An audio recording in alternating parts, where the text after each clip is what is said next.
We all know the story of Little Red Ridinghood, but what happens when a twisted mind edits it? Little Red Riding Hood and the Three Little Pigs by Roald Dahl. As soon as Wolf began to feel that he would like a decent meal, he went and knocked on Grandma's door. When Grandma opened it, she saw the sharp, white teeth, the horrid grin. Wolfie said, "May I come in?" Poor Grandmama was terrified. "He's going to eat me up!" And she was absolutely right. He ate her up in one big bite. But Grandmama was small and tough. Wolfie wailed, "That's not enough. I haven't yet begun to feel that I've had a decent meal." He ran around the kitchen yelping, "I've got to have another helping." Then, added with a frightful vehemence, "I'm gonna wait right here till little Miss Red Riding Hood comes home from walking in the wood." He quickly put on Grandma's clothes. Of course, he hadn't eaten those. He dressed himself in coat and hat. He put on shoes, and after that, he even brushed and curled his hair, then sat himself in Grandma's chair. In came the little girl in red. She stopped. She stared, and then she said, "Like Grandma, like what great big like ears you have, all the better to hear you with. And like Grandma, like what great big like eyes you have, Grandma, all the better to see you with." He sat there watching her and smiled. He thought, "I'm gonna eat this child. Compared with her old grandmama, she's gonna taste like caviar. But like Grandma, like what a lovely, like great big furry coat you have on."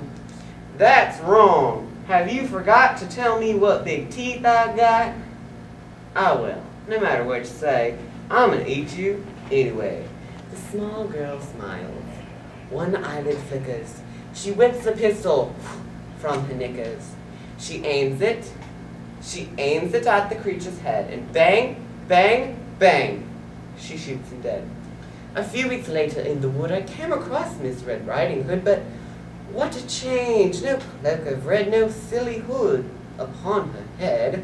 Like hello, and like do please note my lovely, furry, wolfskin coat. The animal I really dig, above all others, is the pig. Pigs are noble, pigs are clever, pigs are courteous, however. Now and then, to break this rule, one meets a pig who is a fool.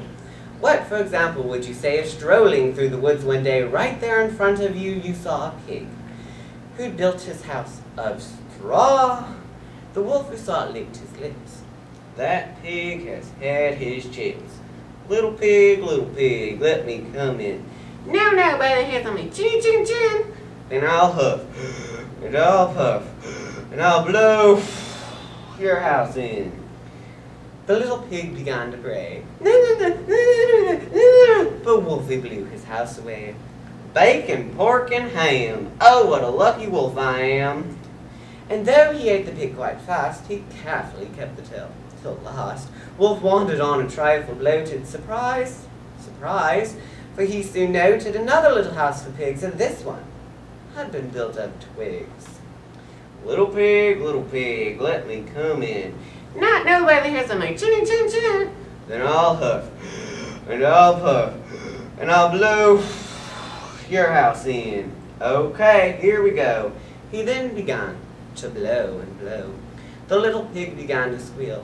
Oh, Wolf, you've had one meal. Why can't we talk and make a deal?" "Not on your Nelly." And soon the pig was in his belly.